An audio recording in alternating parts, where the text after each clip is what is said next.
There is a problem that non-for-profits can't ignore. The traditional giving pyramid, it's collapsing. Older donors are aging out, younger generations aren't filling the gap, and the volatile economy is squeezing nonprofits from all sides. This is Giving Growth, the podcast where we talk to leaders who are reshaping the non-for-profit world and tackling these challenges head-on. Sign up for the Giving Growth weekly newsletter and learn about one idea worth sitting with every week at delvedeeper.com/podcast.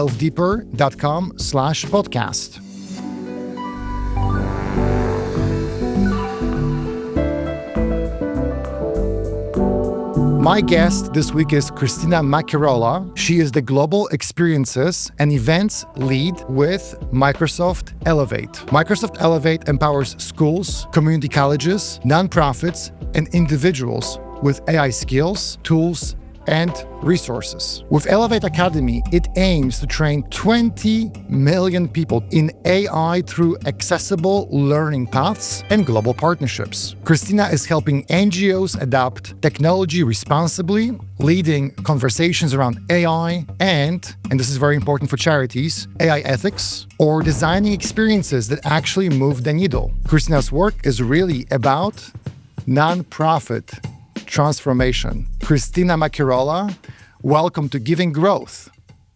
My gosh, Greg, I am so overjoyed to be here. Thank you so much for having me.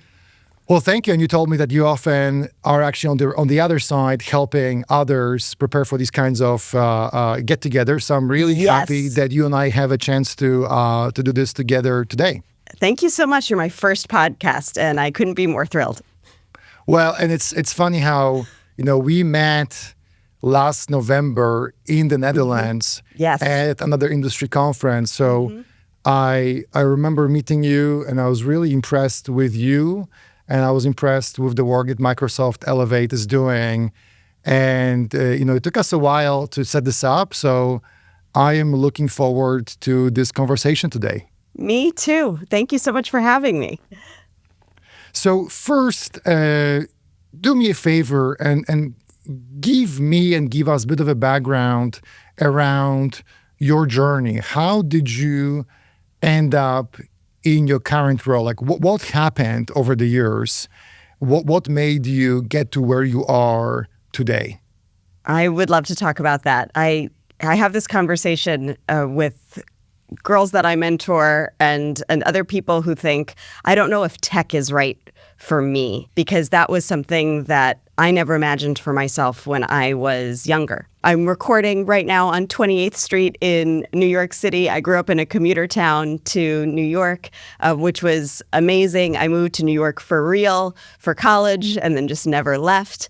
And when I moved here, I thought, I'm going to have a career in theater. I wanted to be an actress. I thought that was going to be the end goal. And part of that was because I had the experience of going to a nonprofit theater company that catered to children and families growing up. It was called the New 42nd Street, the New Victory Theater.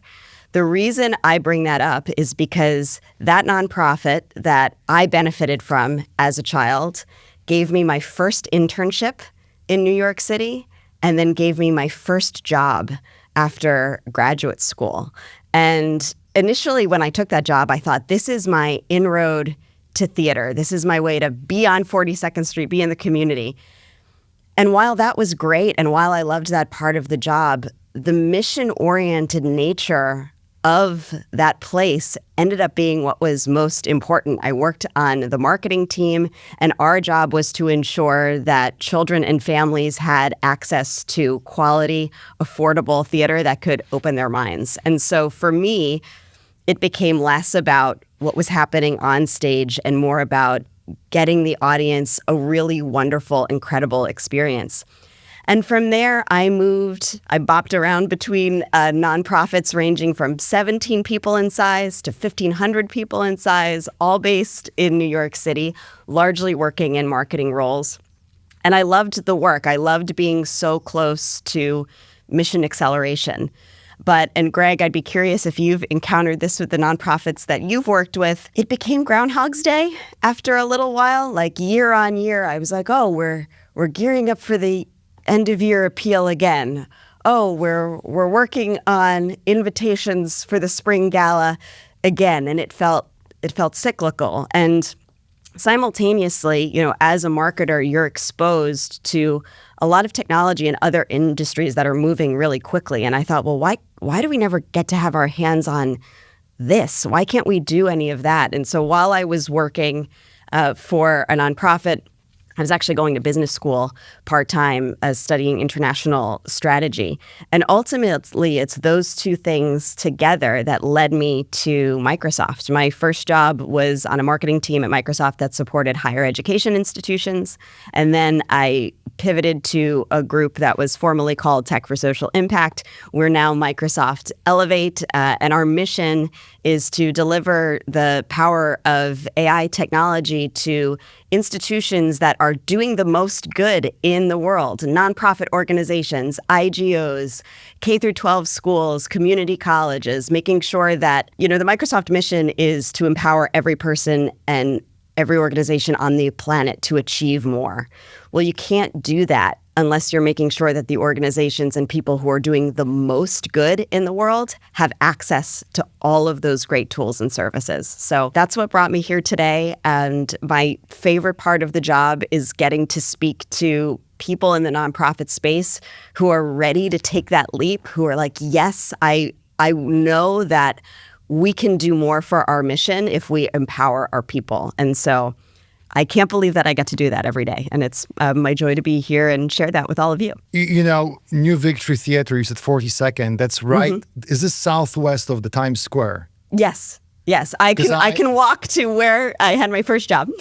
No, I know exactly where this is. I think if I remember correctly, because I used to take my kids there when I lived in the city. I bet you did. It is also, ironically, directly across the street from the New York Microsoft office. Oh, Microsoft office. But I think the Aladdin Broadway show, if I'm not mistaken. Yes, it is directly across the street from the New York studio. Yeah, because I've seen that show with my kids and my wife. And really, it's mostly my wife has gone to the theater, and I've gone a couple times. But this was maybe, about 10 years ago. We're still in New York City. Mm-hmm. So I'm actually very familiar. And then your point about Groundhog Day and marketing work being cyclical, right? As I was on the brand side and on the agency side and worked for startups. And I know that marketing can feel cyclical. And it's also exciting because, to your point, there is this mix of technology and creativity. Mm-hmm. And it's always evolving. And you're never done, and you never know everything. I personally enjoy the fact that it is digital fundraising, digital marketing is a journey, and there's always surprises. Yes, I agree. That's what makes it exciting. Like, if you're like, I'm willing to have a learner's mindset. Yes. And evolve with where the technology is taking me, you're primed to succeed. 100%. But to your point, you have to have that curiosity, and you have to be okay not knowing. When I talk to charities, and typically these are larger charities that have several $100 million in funds that they raise every year, up to a couple billion a year. Sometimes it does surprise me that many blind spots exist when it comes to technology adoption. And I think it's partially rooted in the fact that charities traditionally have been so fundraising driven. It's been so much about, mid and really major donors, that just technology, frankly, hasn't been that important to growth that charities had experienced in the past. What are some blind spots that charities should be thinking about when it comes to technology adoption? When I talk to organizations, I love thinking about tech adoption under 3 pillars. You have your people, you have your processes, you have your technology. And something that I've observed is that people have a way of over-indexing on the technology part. They're like, oh, technology is hard. I would argue technology is complicated, and that's what makes it work. People are hard. Convincing others in an organization that technology is important is the challenge.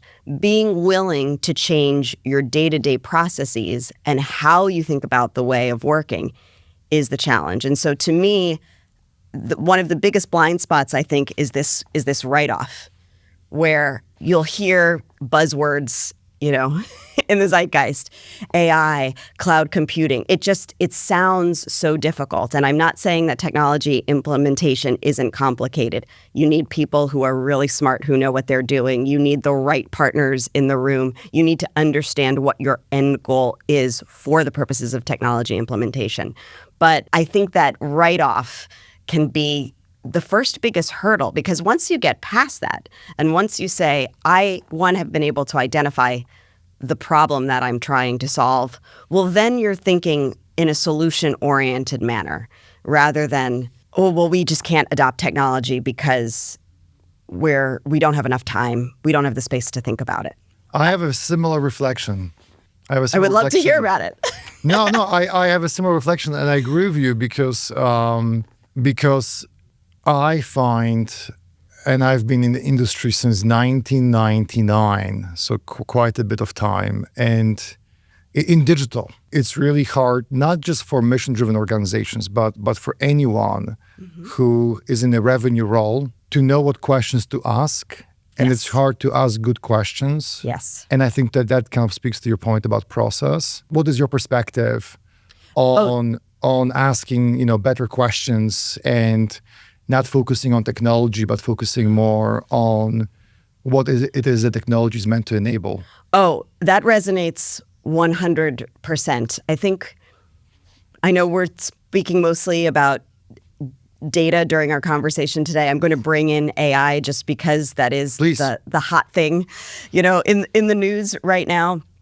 I get a lot of, you and I feel like are on the same conference circuit, and I get a lot of questions that is mostly, well, how do I start with AI? To which I say, we need to rethink the question that you are asking me, because we shouldn't be talking about technology for technology's sake. We should be saying, what is the thing that is causing the biggest pain point for the community that you're serving? What's the biggest pain point for your internal staff that doesn't allow them to solve that community problem? And that's when technology enters the conversation. And if AI is a tool as part of that, fantastic. Sometimes I like to think about my job as, how do I frame certain technology concepts as if I were talking to a group of 8th graders. I'm not trying to diminish intelligence by saying that. I just think... By the way, I agree with you. I agree with you. I'm there with you. When I speak to tech people internal to the company, I ask them to explain it to me as if I were an 8th grader, because those concepts are tangible. One of my favorite analogies is that when I wake up in the morning, I think, what do I want to eat for breakfast?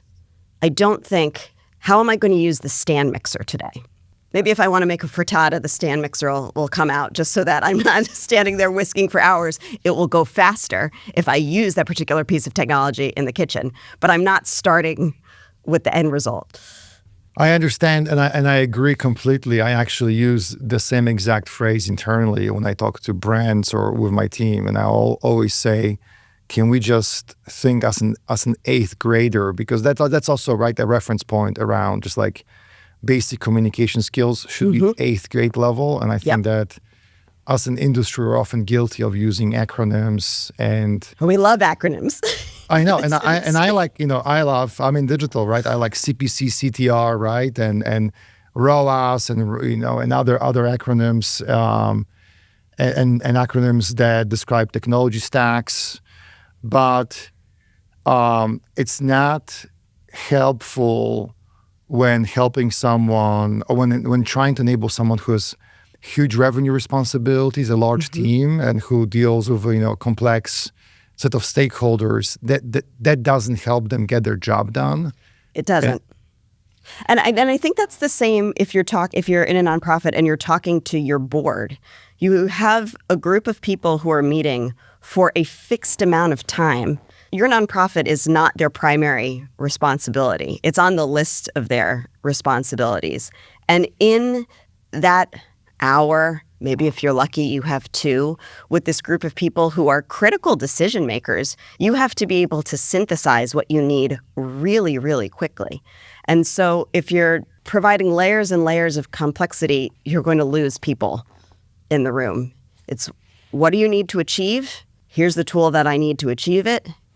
Here's how long that I think it's going to take. And here's the desired outcome. And breaking it down. And you said at the very beginning, it's about people, process, and technology, almost in that order. I think what we are talking about is telling better stories and maybe working backwards from the kinds of like... 100%. I have a giant note. I realize the camera can't see it. I have storytelling in giant letters on the bottom. And I think internal storytelling is just as important as the external storytelling. People are constantly selling within an organization, whether it's a huge organization like Microsoft where you're trying to get, a project pushed ahead, or within a nonprofit. Maybe you only have a team of, like I said, I was on a team of 17 people at one point. You're trying to coalesce around an agenda, and sometimes it's the people who can articulate that vision who are going to get other people to come on board. Thinking about storytelling, back to buzzwords, Christina. Yeah. I like the word storytelling. I like the journey of a donor with an experience in different environments. In the for-profit world, we call it personalization, which I think can be a little overwhelming because it sounds complicated and it can be complicated. But what is your perspective on what role technology, particularly better data and personalization, can play in really elevating how potential donors feel about the mission? Like, can data be an enabler of actually deeper connection that a donor has with a charity's mission? Absolutely. And so something that I want to connect to this conversation is the concept of restricted giving versus unrestricted giving. So I'm sure your listeners know restricted giving is when a donor is saying, I want my money to be used for XYZ. Unrestricted giving is when somebody is providing a donation and they're not limiting how the donation should be used. For a lot of nonprofits that I talk to, restricted giving is sometimes a pain point because the funds are limited. Yes. If you're working for a museum and somebody only wants to contribute to your armor collection, then that money can't be used elsewhere. But here's why I think looking at that model is important. When a donor is restricting a gift, they are saying, this is what matters to me. They're saying it with their money. This is the thing that is important to me. And I think historically, a lot of nonprofits are using that restricted mechanism as a way to understand what the donor wants. That works really well at the top of the pyramid when you have really big gifts, when you know people individually, one-on-one.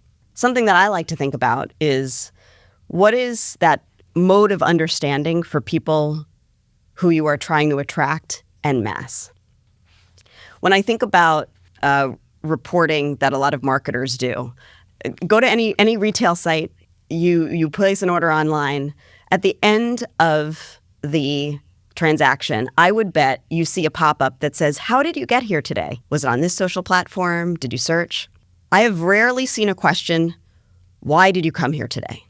I think there's an opportunity there, especially with AI now and the way that natural language can be parsed. If we start asking people who are coming to our sites, whether it's retail, whether it's nonprofit, of their own volition, why they are here, we can start to have a better understanding of what is attracting people to whatever entity you may be in the first place.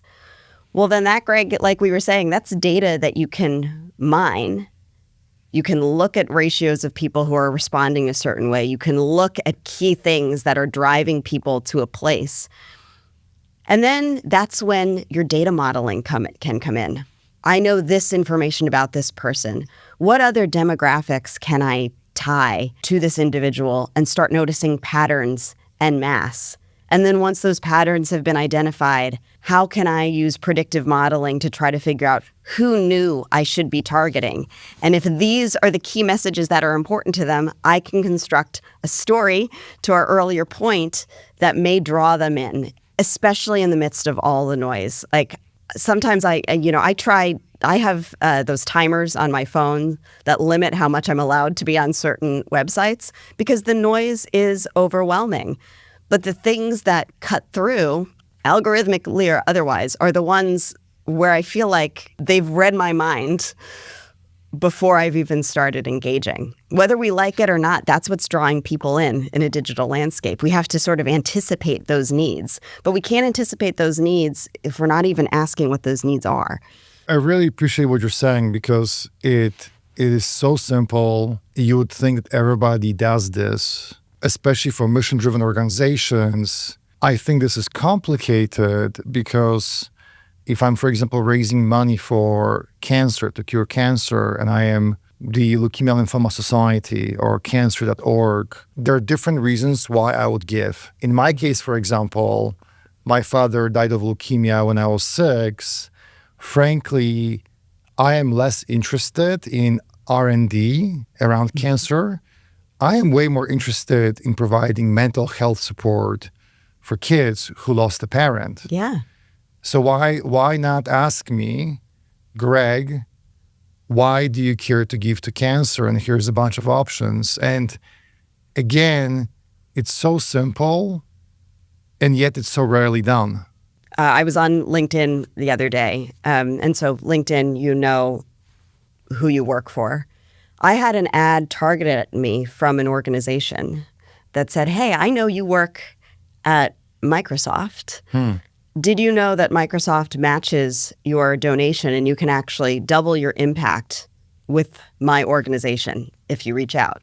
And I thought, what a great use of personalization. One, to remind me of a benefit that I take advantage of regularly. 2, you showed up in a place where you know I normally am. And 3, you used compelling imagery and language to, this was a nonprofit that I never heard about. You piqued my interest and I wanted to learn more about you. And so there is power in that personalization and finding the right people. And this example, I would imagine, start with someone, a marketer, having just a simple realization or simple idea that there are Microsoft has many employees. It's enough of a population to go after. And maybe that ad was created by a human or some sort of algorithm. But either way, it's a simple idea that's powerful and you're remembered about it. And I think this goes back to process and people and just kind of, asking better questions. What if we did that? And what would it do to increasing our donor engagement? And we so often just jump to AI being that kind of solution. But again, it starts with human intelligence and only then can it go to artificial intelligence. 100%. Now, last time we spoke, when we were preparing for this recording, you said that no one wants to fund keeping the lights on. The overhead myth. Yeah, exactly. And because everybody, even I was talking to someone yesterday and to another charity, and this person said that, donors love to fund new exciting projects, but keeping the lights on just seems kind of boring and run of the mill. And I think this is a real problem that the charities have. Is there a way to reframe this essential operational work, especially in the context of data and technology, data security, AI integration, as something that's actually mission critical? I think so, 100%. So I'm of the generation that I grew up watching Mr. Rogers' Neighborhood on TV. Yes. This will be relevant, I promise. Mr. Rogers always had a segment on his show where you got to learn how things were made. You got a tour of the crayon factory. And I was a kid and I loved crayons, but oh my gosh, how cool was it to see those crayons being made? If you go on YouTube, the number of how-to behind-the-scenes videos that just swarm algorithms, it's almost overwhelming. as people, I think we're fundamentally curious and we like knowing how things are made. We like getting under the hood. And to our, I feel like storytelling is going to be like the big word of this episode, yes. Greg. But those stories exist in nonprofits every day to create that through line. So I'll give you an example. Let's say that you work for a museum and you have the opportunity to do a hard hat tour of your art storage with a donor. Well, suddenly the donors are seeing, oh my gosh, look at how much work goes into storing and saving this art. And temperature control is critical to making sure that this art stays alive. And you know what is making sure and constantly monitoring temperature control in this room? Well, you have a lot of computers and a lot of people in the back using technology to ensure that this art stays safe. And that's the same technology, by the way, that is going to be the underlying backbone of your internal operations. Well, suddenly that's a way to make that really, really cool. If you're an organization that requires a lot of field work and you have people on the ground who are not always in networked environments, who have to, work offline, is there a way that you could use, put a GoPro on somebody in the field, walk them through their day, and then make sure that, their tablet, whatever they're using to respond faster in emergency situations is part of the narrative so that you are actually seeing the technology in use. I don't think it's about, again, walking into a boardroom and saying, here's the map of our networked environment. There are some people who are going to think that's the coolest thing in the entire world. But you can show, well, right, Greg, I know you're one of them. But, if that's not you, the technology is in the mission work every day. You just have to, I think there are just opportunities to step back and say, well, how do we show where technology comes into play? And suddenly, then you're in the narrative. I agree, and it's this is a classic sort of business versus technology friction, and a classic example of silos and gaps in communication. So then, if you're talking to a nonprofit leader who has revenue responsibilities, because maybe they don't appreciate the need to invest in data infrastructure because they see technology as a schematic or a system versus an enabler of the mission. What is your message to them to make sure that they do think of changing their approach to investments in technical infrastructure? So I would approach it a few different ways. One, I think there's often a fear of not wanting to be first. Sharing, again, going back to storytelling, sharing stories of nonprofits of a similar size, of a similar budget, who have made that investment and showcasing the output of that investment grounds it in reality rather than the theory of, I can say all day, and I believe it, investing in a solid infrastructure now rather than continuing to put Band-Aids on whatever problems you're dealing with is the sustainable model in the long term. Now, I think more so than ever, nonprofits are under tremendous pressure and frankly are in an environment where they have to be reactive in order to serve the communities that need them the most. And so it can be really hard to take a step back and say, well, you have to think about this. It's not just your 5-year plan, it's your 10-year plan, it's your 15-year plan. It's building the foundation of your house, which is a scary thing to talk about when you're like, the house is already built and I've added 3 extensions to the house. And, what else am I supposed to do? So providing stories of nonprofits who are in similar situations, I think helps. A question that sometimes makes leaders uncomfortable but I ask anyway is I'll say, how often do you bring IT to your board meetings? I met with the answer no. A lot of the time, or not often, or rarely. And I would say I think that's something that you need to make space for. Chances are your board are working in organizations where a lot of this IT infrastructure isn't even a question. That's somebody who your board probably wants to hear from.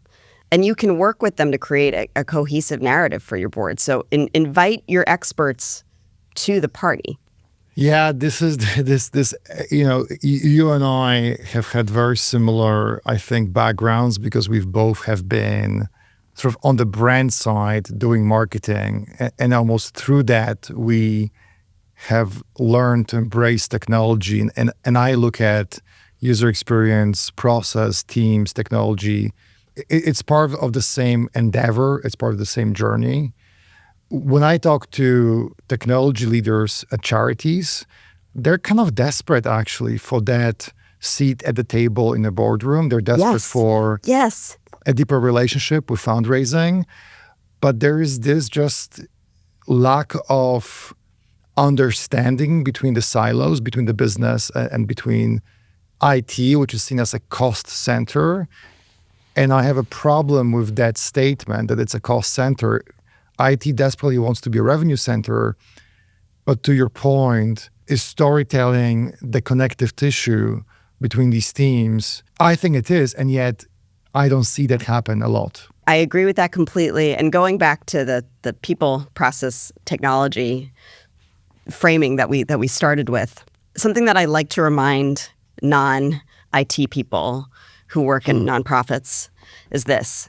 A lot of this is anecdotal, and it was something that was true for me. I worked in the nonprofits that I worked in because I truly believed in those missions. That work mattered to me on a really deep level.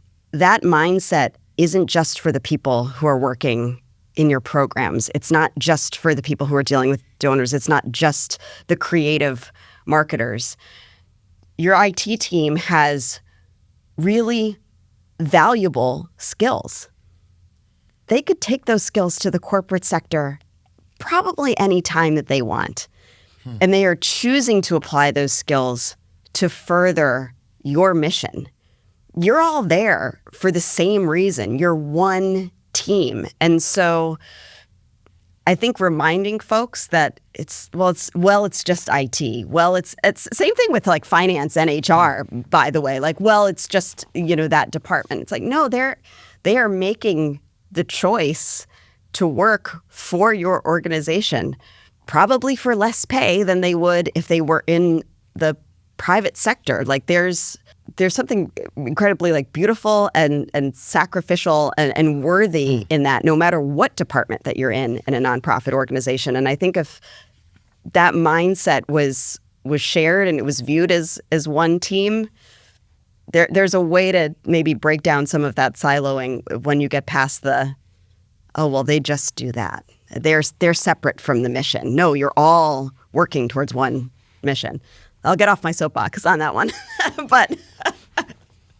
No, I'm there with you. And by the way, if you're enjoying what we're discussing, we have regular conversations on giving growth with people like Christina and other leaders from US-based and global charities, including UNICEF USA and United Way Worldwide. And if you would like to get this podcast on a regular basis, go to delvedeeper.com/podcast, sign up, and you'll get your one idea worth sitting with every week.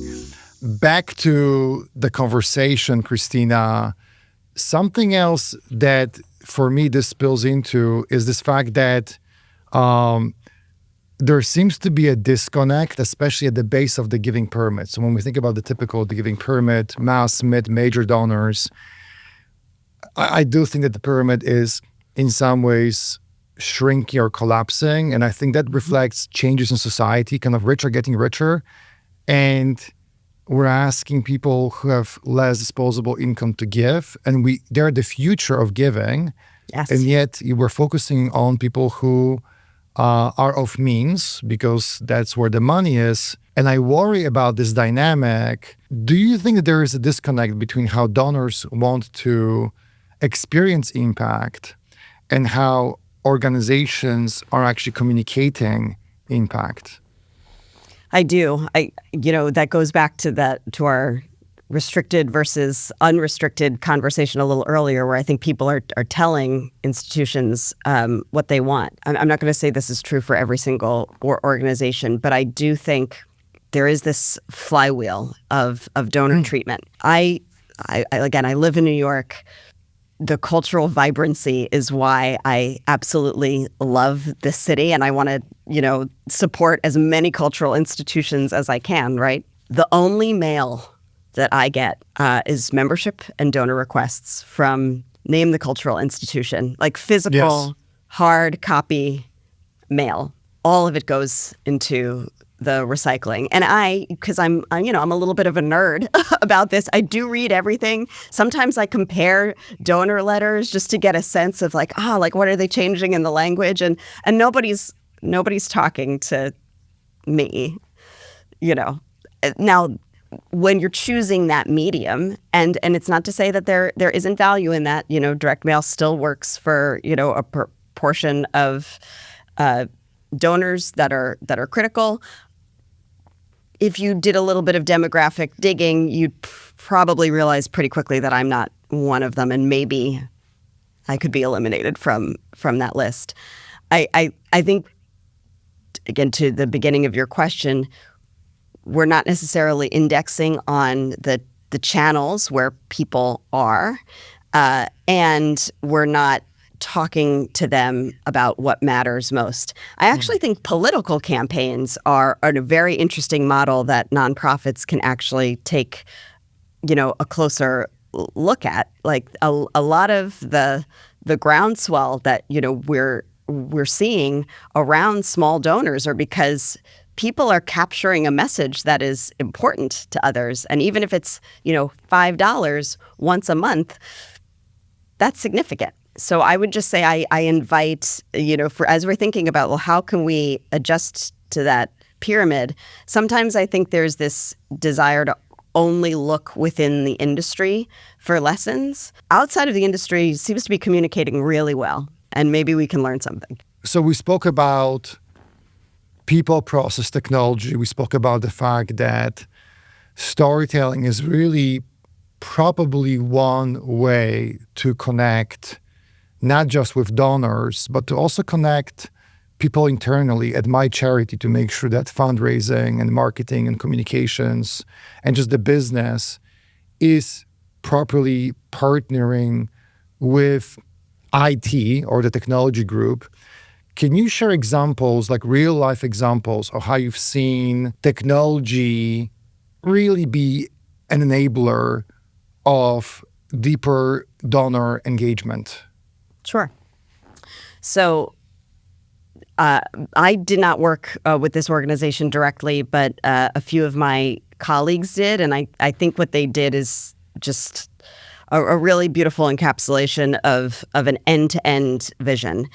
So Make-A-Wish Foundation, which, if your listeners are familiar with, they are a national and regional chapter-based organization that's dedicated to supporting children in critical condition during some of the most difficult parts of their lives by granting them a wish, whether that's a vacation or an opportunity to meet someone that's really important to them. They're working.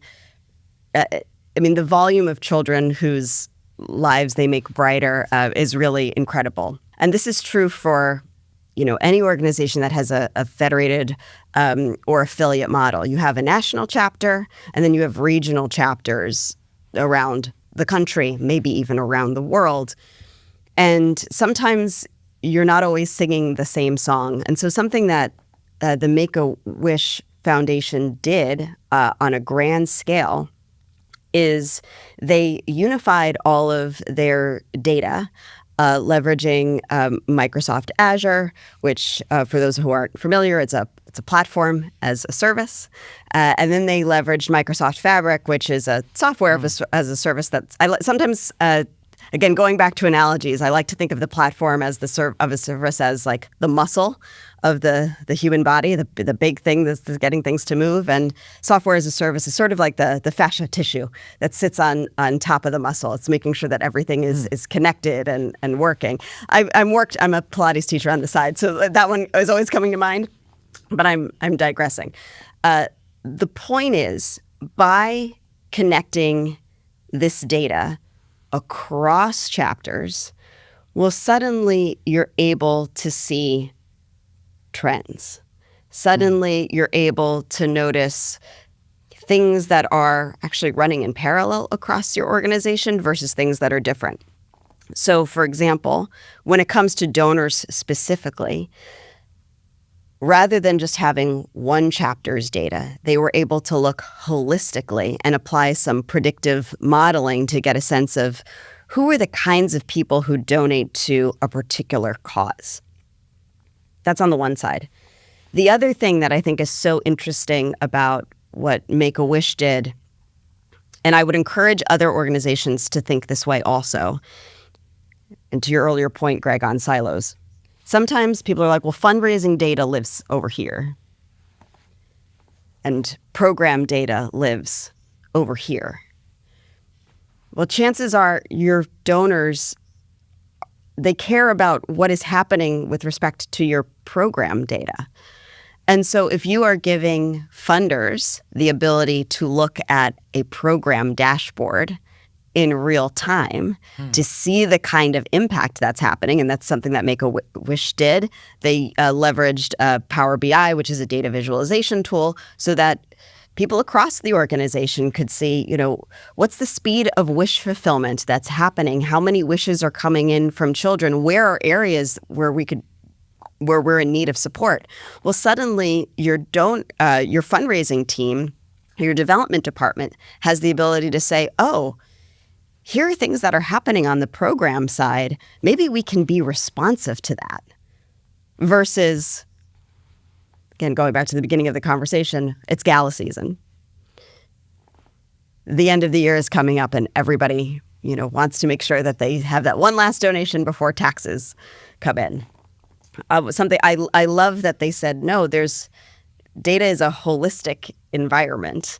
And, what we're learning in the field is going to be critical for fundraisers to communicate to prospective donors so that, they're responding in real time. I think, and I'm going to step out of the Make-A-Wish example, Greg, I feel like, I can't remember if you and I were the ones were talking about this, but there are trends now, they call it rage giving, where, something terrible happens and you have an upswell of donations in response to the terrible thing that happened, whether it's a sudden loss of funding, whether it's a natural disaster. And that's just our news cycle now. And a question that I get from organizations who are not in the business of being responsive in that way. If you're a ballet company, you're not reacting to something that's happening on a macroeconomic scale, but there are things that are happening and responsive in your programs every single day. And so, how can you feed into that upswell mentality by looking at your program data in order to, make your donor outreach more effective? What I love about your example with using Azure, Fabric, Power BI is that it didn't feel like it was outlandish. It didn't feel terribly sophisticated. It didn't feel terribly complex. You're talking about simply sharing data real time about programs and what's working and who's giving, and actually feeding it or exposing it to donors, not even exposing it kind of internally, which I'm sure is, of course, part of this process too. And to me, that's a wonderful example of a very basic story that one can tell donors I do think this goes back to keeping the lights on. I think this goes back to, investing money in like infrastructure, but it's all done through the lens of imagine if this happened and what would that feel like? And this to me encapsulates everything that we've been discussing over the last about 45 minutes, which is if we work backwards from better stories, and if we think of those stories, we can really connect everyone and we can justify investments in technology. Yeah, absolutely. Absolutely. Now, something I always ask everyone who comes on the show is the following. We spoke about the cracks in the giving pyramid. And, today's conversation has really been about storytelling and how I can use storytelling to really inspire my organization to go heavy on technology investments and data investments. And we didn't really talk much about the fact that charities do struggle attracting younger donors. There are these cracks in the giving pyramid that are appearing, and I'm personally worried about this because I want charities to be here not just tomorrow, but in 20 and 50 years. Yeah. But what do you know about these cracks in the giving pyramid today that you wish you knew at the start of your career? Ooh, that is a really good question. So it's funny when I go back to when I started my career in marketing, Facebook had only just come on the scene. One of my first jobs, I was an intern I was still in college, and I was interning for an organization. And because I was the young person on staff, it was my job to monitor Facebook and see what people were saying, just because I was considered native in that language. And I think about that all the time because there were people in leadership who were looking to me as someone who, let's face it, I had no experience other than my lived experience at that point. But I was being treated as an expert in something that was new and up and coming. And that kind of trust was perhaps, and this was an internship not for a nonprofit at the time. That was kind of unusual now that I think about it. I don't know if we are placing that amount of trust in people who are digitally native. And so it's not necessarily a crack at the beginning of my career, more of a lesson for us to apply to the cracks now, where are we bringing the voices of the people that we want to reach in the rooms where decisions are being made to think about how to reach them, rather than, look, I love my data too. I love looking at things in an aggregate, but that lived experience is valuable. And so what I would say is I think a crack is not bringing the people you want to reach to the table, even within your staff. I really like this, and here's why. I have the benefit of having probably 8 to 10 conversations like this per month, whether that's recordings or kind of preparational pre-interviews. Mm-hmm. And when I talk to fundraisers who are often in their 30s, they see themselves as being kind of the young kids on the block, right? And they are facing real resistance internally from leadership who is often simply older, probably my age. I'm 51. So I think that what you're sensing is real. I think that there could be more openness and curiosity with leadership to bring people into organizations that are, to your point, let's call it bottom of the pyramid native, who are digital native, who understand personalization, who really appreciate the fact that you can create a deep emotional connection with a podcast host, with a brand, with a cause, online, having never met that person or organization. Yep. And I think charities are simply, they're a bit addicted to major donors, and I get it. And we should never forget about major donors. But the mass donors of today will be the major donors of tomorrow. And the lack of the seat at the table is one reason why there are cracks in the pyramid. Mm-hmm. Absolutely. So thank you for your time today. Again. Thank you, Greg. This was so much fun. Same here. And Christina Macchiarola, Global Experiences and Events Lead for Microsoft Elevate. We spoke about Microsoft Elevate. We spoke about Azure, Fabric, Power BI. I have been a user of GCP, AWS, and Azure. I think it's a great stack to consider. And like you were saying, Christina, it's less about these terms and acronyms and whether it's the muscle or the connective tissue. It's really more about using better stories to inspire our organizations to embrace technology and data, including Microsoft Stack, to create deeper donor engagement. Absolutely. Thank you so much. Thank you, Greg. It was such a joy to be here.